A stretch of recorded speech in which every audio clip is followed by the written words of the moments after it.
All right, folks. So, back again today to talk about the DC Universe animated movie Crisis on Infinite Earths Part 1, or Justice League Crisis on Infinite Earths Part 1. I watched this recently um, simply because I heard that it was good, it was an improvement. Overall, my opinion on the new version of the DC animated movie universe ever since Justice League Dark Apocalypse War has been that it was kind of like it kind of started strong. We had a decent Superman origin story movie with Superman Man of Tomorrow, and then we went right into being introduced to our new Barry Allen Flash in the Justice Society World War II movie, where we got introduced. That was a great movie.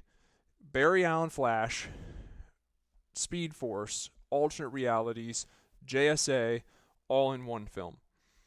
It started off strong, and it started to look like I think they have like a real interconnected plan here for a DC movie universe.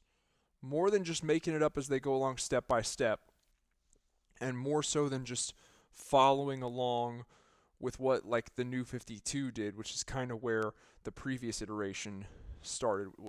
That's more or less what the previous iteration started off with. They were following the new 52. This looked like they had a plan. And then they did Batman: The Long Halloween, which was okay. Now we've been introduced to this version of Batman.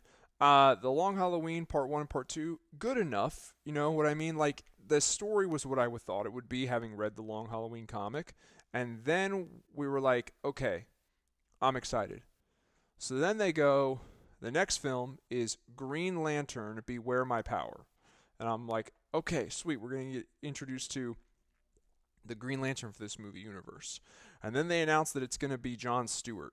And I was like, okay, Hal Jordan should have come first.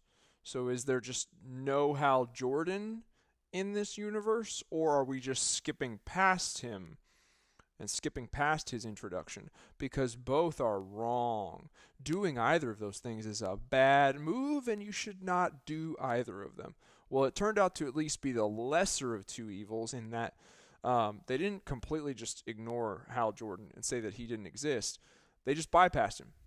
He did exist, and he was in the film, and he turned evil and ended up dying. Also in that film, the Justice League is a fully formed thing after out of nowhere. Like at the end of JSA, I'm sorry, at the end of wait, hold on. Yeah, at the end of Justice Society World War II, um, Barry Allen mentions to Superman that he thinks they should form some kind of like team or a league or whatever. And then at the end of Batman: The Long Halloween Part 2, on Halloween, there's a knock at Wayne Manor front door. Alfred answers the door, and Green Arrow and Flash are standing there to see Bruce Wayne. And we're like, okay, they're forming the Justice League. Then we get Green Lantern: Beware My Power. Boom. The Justice League's already formed. It's been formed. There's already the Watchtower in space, the Hall of Justice down on Earth. It's already been formed. It's a whole thing. Hal Jordan's been a part of it. It's been around for God knows how long. Now, Green Lantern: Beware My Power was a sort of like adaptation. It took inspiration from the Ron Thanagar War and the what's the storyline where Hal Jordan turns evil? Emerald Twilight, I want to say, because Hal Jordan does turn evil. They bypassed the Justice League's origin story, right? Then they doubled down on this in Legion of Superheroes, where it shows Superman and Batman working together, and Supergirl's there. Where the fuck, Kara Zor-El? She's just there. Where the fuck did she come from? When did she arrive on Earth in this universe? And then they have her go into the Legion of Superheroes in the future, which Superman knows about somehow. How does he know about the Legion of Superheroes? We didn't see any of this. They just started jumping forward. They just started doing whatever they wanted to do. They're like, hey, we want to do a Legion of Superhero movies now. Okay, well, we haven't really set that up. Like, how How are we going to introduce them? Well, we'll have Superman introduce them. How does he know about them? We've never shown him interacting with them before. Fuck it. Like, that was their whole mindset, right? And then we got Justice League War World, which was such a fucking snooze. Like, I fell asleep. I fell asleep. I fell asleep. I woke up, and all of a sudden they're like on the war, or they're on War World, and like, that is not even a Justice. It's barely a DC movie. Like, Superman, Batman, and Wonder Woman don't even know who. First of all, the whole Justice League's not even in it. It's Superman, Batman, Wonder Woman, Martian Manhunter, Lobo, and Mongol. Superman, Batman, and Wonder Woman don't even know who the fuck they are for the entirety of the film. Their minds have been wiped. They have no idea who they are. Right? Then even when they get their costumes back and like kind of start to Wonder Woman and Superman kind of start to figure out their powers, they still don't know who they are. They're just kind of like doing their best. It's so fucking weird. It's such a weird movie. I ended up having to rewatch it a second time because it was so boring and slow the first time I fell asleep. Watching it the second time didn't help. I hated that film. It's just bad. And then it leads directly into Crisis on Infinite Earths. Now, Crisis on Infinite Earths is not bad. There are things about it I liked.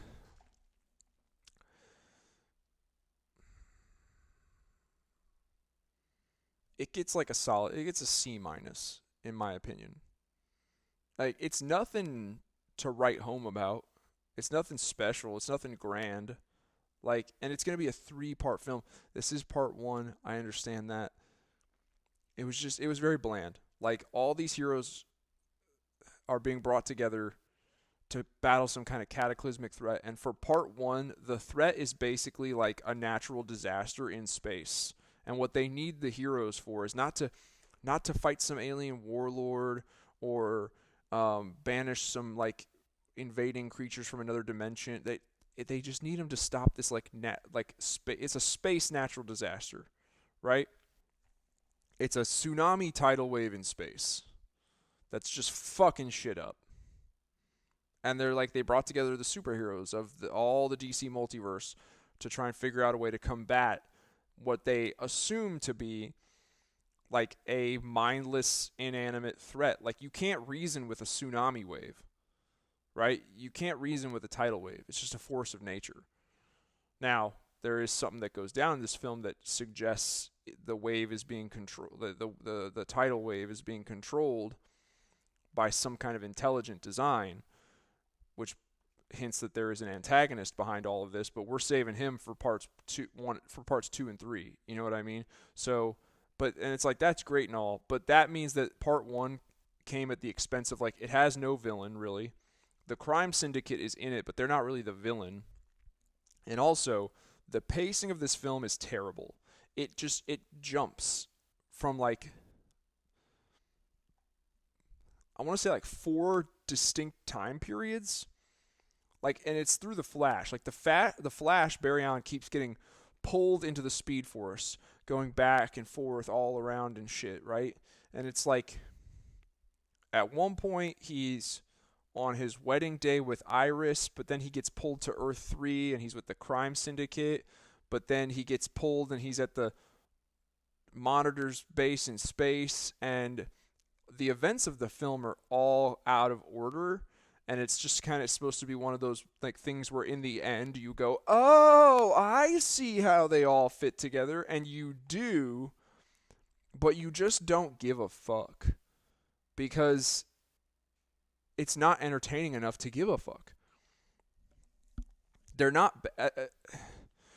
Parts 2 and 3 will probably be better than part 1. And altogether as a whole, the trilogy will probably be viewed as like good.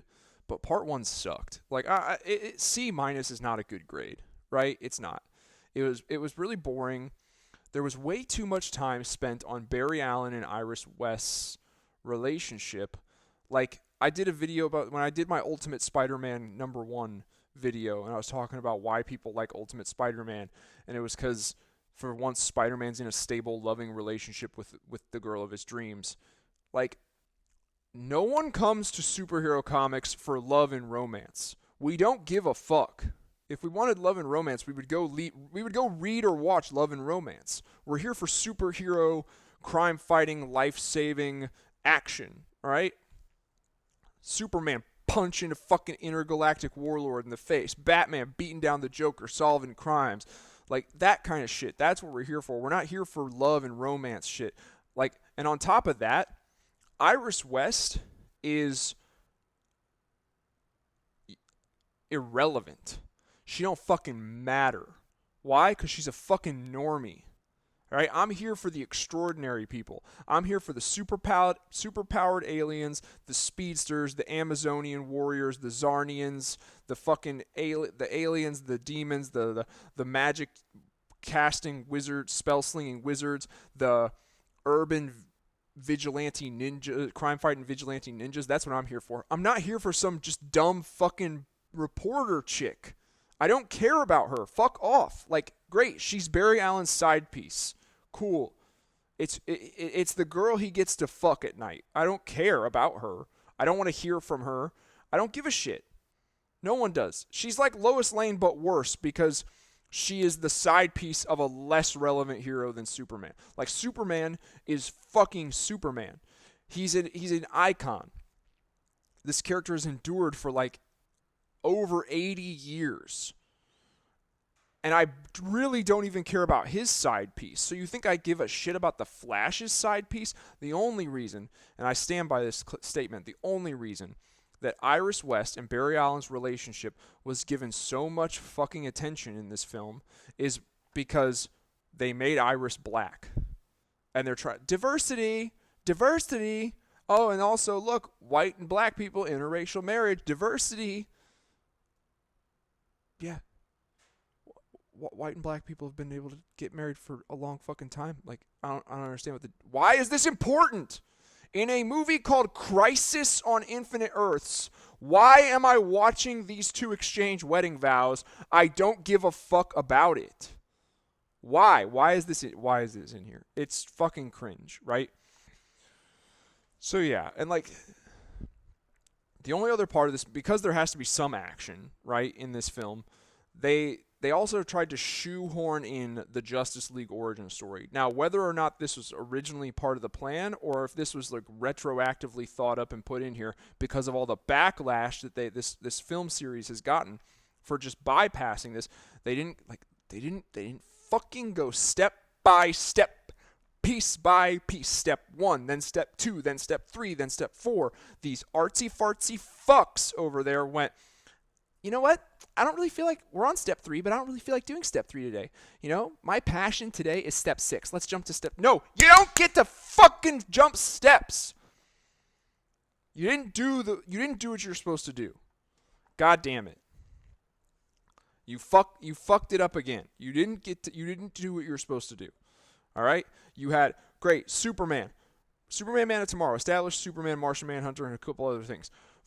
Justice Society World War II. You've got the new Flash, multiverse, JSA, all in one. Okay, great. That's cool. And then Batman. Okay, Batman Long Halloween. You're establishing Batman in Gotham City and shit in this universe. Great.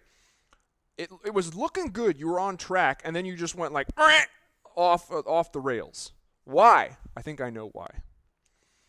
I think that, like, look, it was at the end of 2022, I believe, when James Gunn announced that he made his whole DCU announcement. And what James Gunn announced in that announcement, whenever the fuck it was, he said that DC has suffered from a lack of connectivity. Like, it's going to be more interconnected from now on. He said it's going to be more interconnected across film, animation, video games, and television. All of it. Basically everything except comics. Right? Okay. So if animation now has to gel and connect with the DCU and the live action film franchise stuff and all that, well then guess what? That means that this universe that they've started crafting is probably going to get thrown by the wayside. Right? Like, James Gunn and Peter Safran's DCU is the priority now. So if that's the priority and that's where most of the funding and budgets are being allocated to, that doesn't really leave a whole lot left over for their Elseworlds shit that they say they're going to do, right? Like, especially in the animated department, that I don't see DC's animation division, department, whatever, getting a very fat budget to begin with. And now that the majority of it is going to have to be prioritized towards the DCU animated projects, like, I kind of feel like even before the formal announcement video was posted online by James Gunn, I kind of feel like word traveled down the pipeline at this company and eventually made its way to the animation department and was like, hey guys, that I've received word. It's like 99% sure that this is going to happen. The animated movie universe that we've been working on since Justice League Dark Apocalypse War, the one we started with Superman Man of Tomorrow, it's kaput. It's done. It's going down in flames because the DCU's taken over. James Gunn and Peter Safran shit's going to take over, and we've got a limited time to do limited shit with this iteration that we're working on now. So whatever plan we had cooked up for this movie universe, it's going to get cut short. So I say let's just abandon the plan entirely and let's just do whatever the fuck we want to do. And that's what I think they've done. I think that after Batman The Long Halloween, the word came down the pipeline that, like, this shit's going to come to an end. They're going to kill it. So let's stop trying to follow a formula. Let's stop trying to follow a plan. And let's just make the movies we want to make. And under that, looking at it through that lens, you can kind of go, okay, that I understand. Okay. I just really hope that when this new DCU shit does take over, and speaking of which, like, the very first formal DCU project is an animated one, Creature Commandos, and it's going to be coming out here it's supposed to be coming out here not too far from now into the future.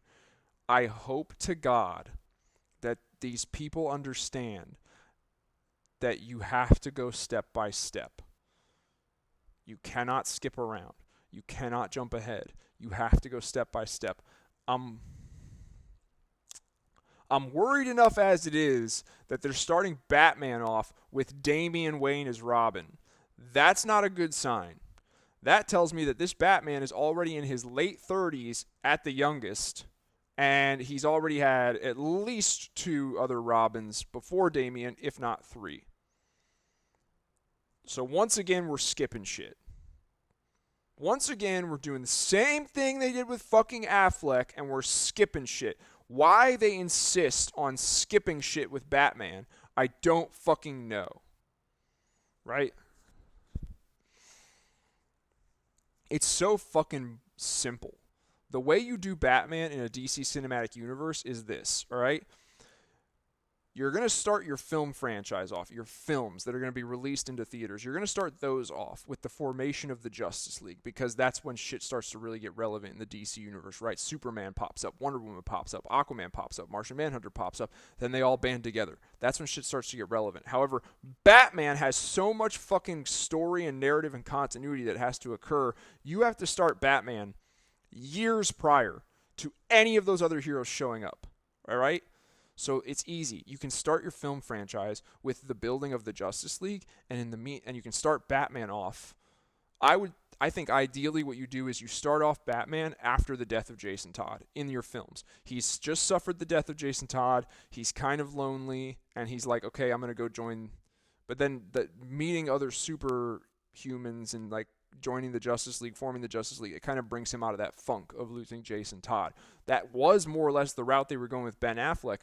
The problem is they didn't fill in the backlog of other story. They just were like, Batman's had a Robin before, he got killed by the Joker, and now he doesn't have a Robin, and he's really broody, even more so than usual. And we're like, okay, can we get some backstory info about that Robin that was killed by the Joker and like the 20 years of Batman's crime-fighting career that we've just skipped? And DC was like, no, fuck off, you're not getting it. No. What you do is that's where you start Batman off in the films, but then over here on the side, on like Max, you do a decently high budget Batman TV show that fills in the gaps of whatever it is you skipped. It's so mind-bogglingly no-brainer. That's what you do. In the films, in the live action films, you start Batman off. He just lost Jason Todd, but then you do a separate Batman TV show, like a Max exclusive, with the same fucking actor, and you fill in the backstory of the time that you skipped. Easy. But that's neither here nor there. I'm kind of getting off track here. Like, it just all comes back to my central point of, like, very often they just want to skip around. They want to skip ahead. And I get it. It's like I think to some degree, I'm hoping it's different because it's under new leadership and new management with a new company, Discovery Warner over there. But I think to a large degree, there are people over there who are involved with the making of these projects, and they feel like if they do the formulaic step-by-step way, they're basically acknowledging a failure and a mistake, because that's what Marvel did. And it's led, even though Marvel's also kind of in the toilet right now, it did at one point in time lead Marvel to a huge, absolutely enormous amount of success, going step by step. First you do step 1, then you do step 2, then you do step 3, then you do step 4, then you don't jump around, you just do step by step. That's what Marvel did, and it made them hugely successful. DC has tried to do their own thing, all different. It's all there's no right or wrong, brother. It's just differences, differences, and differences are beautiful. Diversity. No, there's a right way to do this shit. Do it the right motherfucking goddamn way. Do it the right goddamn way. The tried and true, tested way. Do it that way. There's a right way to do it. Do it that way. Don't fuck around. But I think they're gonna fuck around because they fucked around with this animated shit. I in case you haven't noticed, I really did not enjoy Crisis on it. Was boring. Like, I'm being generous with a C-. It was boring. It was like, okay, there's that Justice League origin story they shoehorned in there, but was that part of the plan to kind of show that, or was that you felt like you had to put that in here because everyone hated the fact that you skipped it? Oh, look, a fuck ton of time talking about how much Barry and Iris love each other. Too bad I don't give a fuck about Iris because she's a normie and she don't fucking matter. Iris could die, and in this film she did die. And that might have been my favorite part of this film, is when Iris had a fucking heart attack and died. Because it's like, great, now I don't have to hear from her anymore. Fuck yes. She's annoying. She's useless. She's not a superhero. She's not a comic book character. She's fucking side piece. Fuck off, Iris. And yeah, and then what else? Oh, the Crime Syndicate. Oh, look, this will be cool. Oh, nope, wait, they just die. They don't matter at all either. Okay, great. So nothing really relevant's going to happen in this film. That's all for part 2 and part 3. Great. Fucking sweet, dude. It was a snooze fest. I'm being very generous with my C-, but I'm not going to take it back. Anyway, this is just turning into a fucking angry rant. You can kind of tell I didn't like it. The animation is what you would expect from this series. You've seen other films in this series already before. The animation is what you expect. It's in line with all of those. I will point out one interesting thing, right? There is this homeless man who is clearly John Constantine in this. He pops up throughout this film. He's this like hobo, dirty hobo with big scraggly beard. His voice is John Constantine, and he can do magic. It's clearly John Constantine.